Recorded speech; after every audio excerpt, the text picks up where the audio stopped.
Bonjour à tous, je voudrais revenir dans cette vidéo brièvement sur quelques éléments de l'affaire Harvey Weinstein et des agressions sexuelles qui secouent Hollywood et plus généralement les États-Unis et même l'Europe et la France. Et je veux me limiter à 2 points. Mon premier point, c'est nous voyons maintenant à quel point le discours qu'il ne faut pas juger est un discours de dupe, est un discours insensé. Parce que ce discours, cette attitude que je refuse de juger, je refuse de condamner le péché, autrement dit, alors que la Bible nous dit de condamner le péché, cette attitude qui a régné pendant des décennies à Hollywood a permis à ces pervertis sexuels de sévir en toute impunité. Et maintenant que ce scandale a éclaté et que nous découvrons que beaucoup de femmes ont été agressées sexuellement, maintenant, ceux qui sont salués et loués comme des héros sont ceux qui, il y a quelques années, ont dénoncé ce comportement-là. C'est-à-dire que ce que nous louons aujourd'hui dans l'affaire Harvey Weinstein et dans d'autres affaires sont ceux qui, il y a 15 ans, 20 ans, sont ceux qui ont jugé et ont condamné le péché de ces pervertis sexuels. Donc, première leçon, contrairement à ce message gauchiste, bien pensant, ultra tolérant, qui dit qu'il ne faut pas juger, nous voyons maintenant que ceux qui sont montrés en exemple, c'est ceux qui condamnaient et ceux qui jugeaient. Et ceux qui sont pointés du doigt aujourd'hui comme des gens complicites sont ceux, justement, qui ont refusé de juger et qui ont refusé de voir et qui ont fait semblant que tout allait bien et qui ont refusé de condamner. Voilà aujourd'hui les gens que nous montrons du doigt comme étant des gens complicites. Donc, ce bastion séculariste et gauchiste qui dit qu'il ne faut pas juger montre que quand il y a le péché qui règne, il faut qu'il y ait quelqu'un qui se lève et qui condamne le péché. Et nous voyons maintenant que c'est justement parce que cela n'a pas été fait que ces hommes ont pu sévir autant de temps. Donc, la Bible a raison quand il dit qu'il faut juger selon les principes bibliques et qu'il faut condamner le péché. Condamner et dénoncer le péché empêche le péché de progresser. Ça paraît logique, mais aujourd'hui, apparemment, il faut le préciser.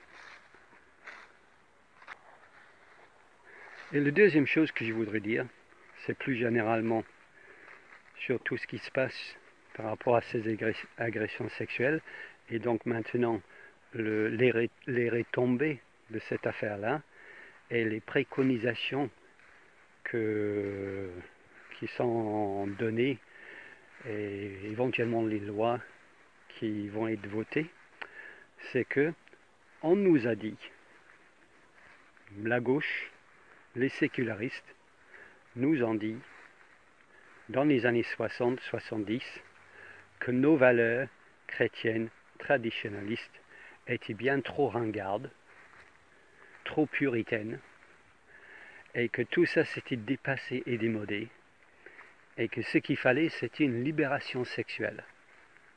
Et donc, ça s'est traduit bien sûr dans les médias, dans la culture, dans les livres, dans les films, dans les séries télé.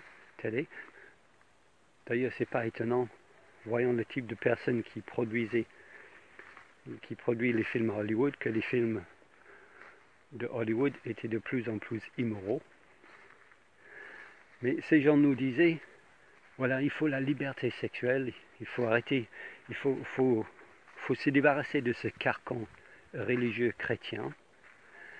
Et voilà, l'amour libre, le mariage sérengard, rester pur jusqu'au mariage, rester vierge jusqu'au mariage.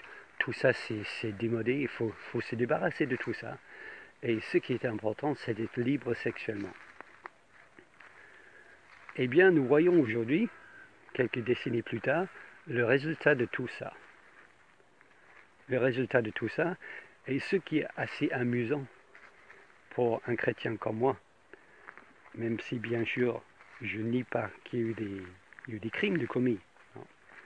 Ce qui est amusant pour un chrétien comme moi, c'est de voir maintenant que, eh bien, on trouve quand même qu'il faudrait quelques cadres, il faudrait un cadre.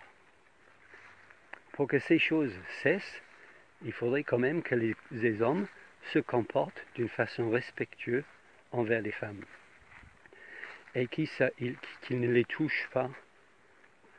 Et que le consentement, ça doit être bien établi. Il y a même une dépliant qui a été distribuée sur une faculté aux États-Unis qui fixe ce genre de règles sociales.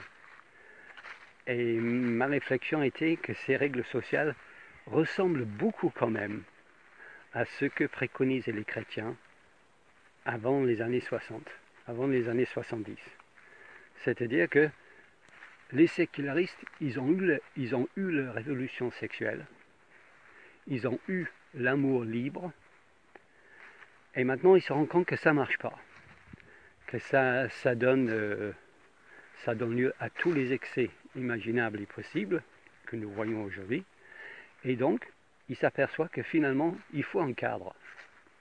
Et bizarrement, même s'ils ne le disent pas, le cadre qu'ils inventent maintenant ressemble beaucoup au cadre chrétien d'avant. Parce que pourquoi dans un couple chrétien, il y a très peu d'affaires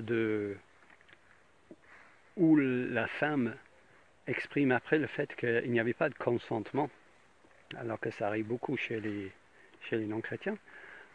Pourquoi il n'y avait pas? Parce que le cadre chrétien, c'était avant le mariage, il y a automatiquement, de facto, pas de consentement. Avant le mariage, il n'y avait pas de consentement. Donc tous ces types de problèmes étaient éliminés par le cadre chrétien. Maintenant, bien sûr, ça c'est ringard, ça, d'attendre le mariage. Donc, est-ce qu'il y a consentement? Est-ce qu'elle est pour? Est-ce qu'elle est contre? Maintenant, toutes ces questions se posent, et donc les sécularistes doivent essayer de trouver un autre cadre, puisqu'ils ont rejeté le cadre chrétien. Ils doivent essayer de trouver un autre cadre.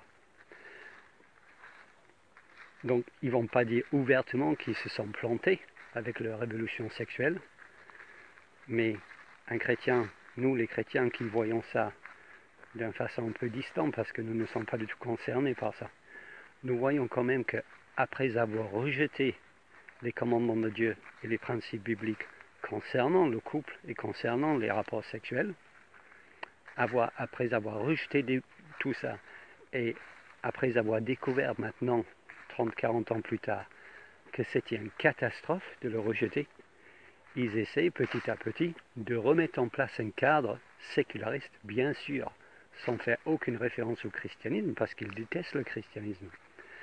Mais il est assez amusant pour nous, les chrétiens, de voir à quel point ce cadre qu'ils sont en train de se mettre en place ressemble beaucoup au cadre chrétien qu'ils ont rejeté dans les années 60-70.